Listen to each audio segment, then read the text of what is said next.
Halloween's usually a time of lighthearted fun. We poke fun at old superstitions and monsters and try to make each other feel slightly more alive through a little bit of a scare. But what happens when somebody takes those darker elements a bit too far? So seeing how my Friday the 13th episode was fairly well received, we're going to take a look at a few more smaller cases here today as we dive into a few true cases from Halloween night. There's really not much to explain here, so let's just dive right into it. I'm your host Kevin, and this is Crime Chronicle.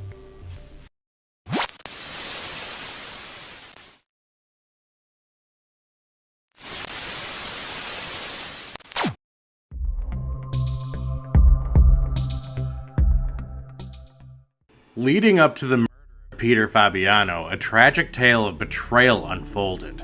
Jealousy ultimately played a role in this heinous crime. Betty and Joan's affair was an open secret known to the tight-knit community. The simmering jealousy between the two women grew as the illicit relationship continued. It was an explosive combination waiting to ignite. But no one could have foreseen the devastating consequences that would follow. The truth behind this tragic tale is a testament to the often destructive power of desire and envy. Joan Rabel and her accomplice Goldine Pizer, whom she convinced to act as the trigger woman, meticulously planned the murder of Peter Fabiano. Armed with a concealed handgun and wearing a superhero eye mask, Goldine approached Fabiano's residence, ready to carry out their sinister plot. The weapon she wielded ensured a swift and deadly attack. The murder plot was carefully orchestrated, highlighting the cold and calculated nature of Rabel and Pizer's actions. Their attention to detail and determination to execute their plan would soon send shockwaves through the community. Following the murder of Peter Fabiano, the police launched a thorough investigation to uncover the truth behind this heinous crime. One of the key individuals they focused on was Betty Fabiano, Peter's wife. During questioning, Betty revealed her relationship with Joan Rabel, her lover. This revelation shed light on a possible motive for the murder, as jealousy seemed to have played a significant role. The police meticulously followed the evidence, connecting the dots that led them to Joan Rabel as the prime suspect. With their diligent efforts, they were able to gather enough evidence to arrest Rabel for the murder of Peter Fabiano. The investigation was a crucial step towards seeking justice for the Halloween tragedy. The murder of Peter Fabiano was a tragic event that unfolded due to the destructive power of jealousy. The relationship between Peter's wife, Betty, and her lover, Joan Rabel, was the catalyst for this heinous crime. The plot, meticulously orchestrated by Rabel and her accomplice, Goldine Pizer, demonstrated the extent to which jealousy can drive individuals to commit unspeakable acts. The investigation that followed revealed the shocking truth behind Peter's murder, ultimately leading to Rabel's arrest. This harrowing tale serves as a stark reminder of the devastating consequences that jealousy can have on people's lives. It is a chilling reminder of the darkness that can lurk within the human heart.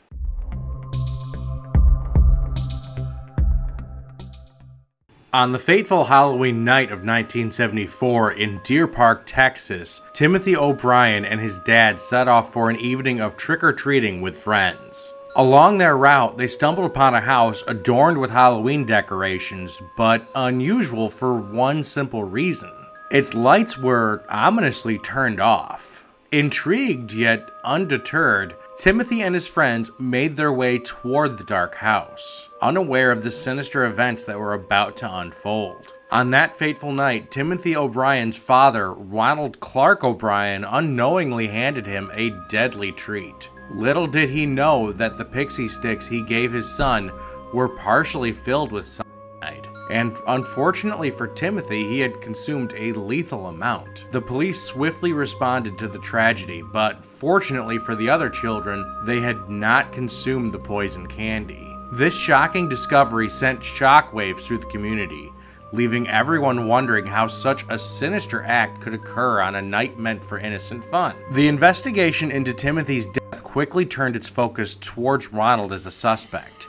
The police discovered his financial troubles and recent life insurance policies on his children, raising suspicions about his motives. However, their attention shifted when they investigated the man living in the house with the lights turned off. His alibi checked out, leaving the police with more questions than answers. The growing suspicion towards Ronald and the mysterious circumstances surrounding the case added to the complexity of the investigation, and Ronald was arrested in connection with Timothy's death.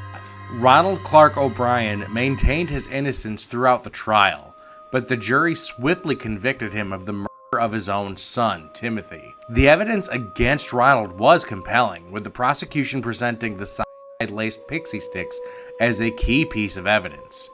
The jury was convinced that Ronald had intentionally poisoned his son for financial gain. 10 years after Timothy's tragic death, Ronald was executed by lethal injection. The trial and conviction brought closure to the case, but the pain and loss endured by the families involved would never fully heal.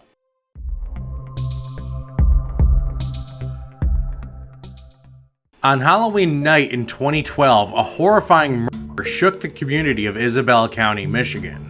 The victim, Rebecca Gay, tragically lost her life in her own mobile home. The crime was committed by a man named John D. White, an ex-con and former minister of a small Michigan congregation who harbored sinister intentions. John White's heinous act of violence against Rebecca Gay on Halloween night in 2012 was nothing short of horrifying. Armed with a mallet, he forcefully entered her mobile home and launched a vicious attack. The brutality continued as he used a zip tie to strangle her, fueling the chilling details of his crime. What makes this case even more disturbing is White's twisted motive, as he confessed to harboring intentions of engaging in the grotesque nature of this murder sends shivers down one's spine.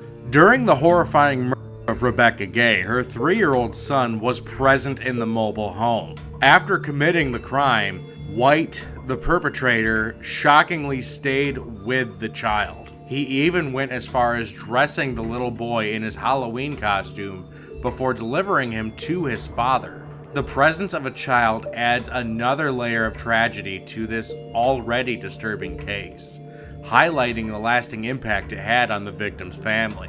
White's confession to the police played a crucial role in the investigation of Rebecca Gay's murder. His admission of guilt provided valuable insight into the events leading up to the crime and his motive. The confession, combined with the evidence gathered at the crime scene, led to his subsequent arrest. The police were able to build a strong case against him, ensuring that justice would be served for the heinous act he committed. Following John D. White's arrest, the legal proceedings began. He ultimately accepted a plea deal for second-degree murder, which spared him from facing a trial. The plea deal was reached after considering the evidence against him, including his confession and the disturbing details of the crime. As a result, John White was sentenced to 56 years and 3 months in prison. This sentence ensuring that he will be held accountable for his heinous actions for a significant portion of his life. John White's time in prison took a turn just months after his conviction. On a fateful day, he took life, and despite immediate attempts to revive him, he passed, as most cowards who commit similar actions do. This end to his life adds another layer of sorrow to an already disturbing murder case. The impact of his actions continues to reverberate, leaving a lasting mark on the victim's family and the community as a whole. The murder case of Rebecca Gay was a horrifying and tragic event that shook the community to its core. John White's brutal attack on Rebecca, coupled with his disturbing motive, left a lasting impact on her family and friends. The legal proceedings from his confession to the plea deal and subsequent sentencing provided some semblance of justice. However, the pain and trauma inflicted by this heinous crime will forever haunt those affected. It serves as a chilling reminder of the darkness that can lurk within individuals and the devastating consequences it can have on innocent lives.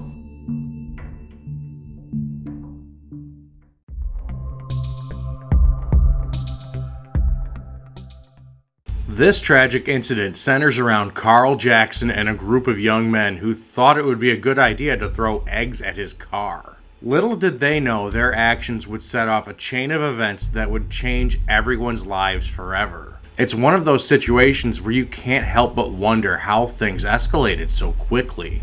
Carl Jackson, fueled by anger and frustration, made the bold decision to confront the group of young men who had just egged his car. With adrenaline pumping through his veins, he marched up to them, ready to give them a piece of his mind.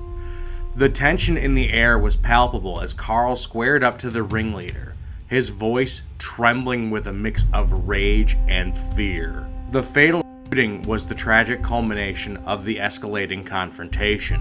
As Carl Jackson approached the group of young men, tensions were high. Suddenly, a shot rang out, piercing the night air. The bullet found its mark, striking Carl in the head.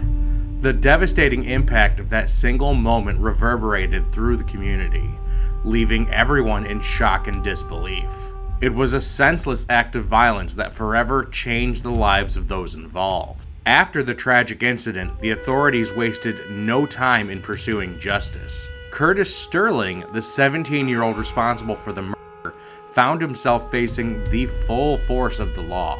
The prosecution built a strong case against him, presenting evidence that left no room for doubt.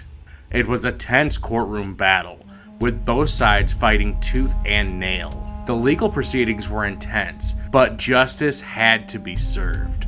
Curtis Sterling, the 17-year-old responsible for Carl Jackson's murder, was sentenced to a whopping 20 years behind bars. It's a pretty hefty sentence, but considering the severity of the crime, it's not all that surprising. The judge wanted to send a strong message that this kind of reckless behavior won't be tolerated. Curtis is going to have a long time to think about the consequences of his actions. Now, here's where things take a turn for the unexpected. You see, every October, Carl Jackson's mother does something that most people would find downright bizarre. She sends a Halloween card to Curtis Sterling, the very person who took her son's life. It's an unusual tradition to say the least, but for Carl's mother, it's a way to keep her son's memory alive and to remind Curtis of the consequences of his actions. Every October, Jackson's mom sends Sterling a Halloween card that reads, "I'm glad you're still there."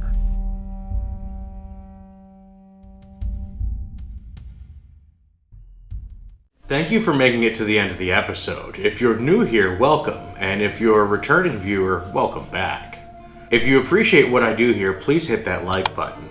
If you're interested in helping my channel grow, then please consider subscribing, and don't forget to ding that bell to be notified on all future uploads. I post new cases here bi-weekly currently, as that's the maximum my current schedule allows. Though I'd love to be able to post more if there is demand for it and I can accommodate it into my schedule.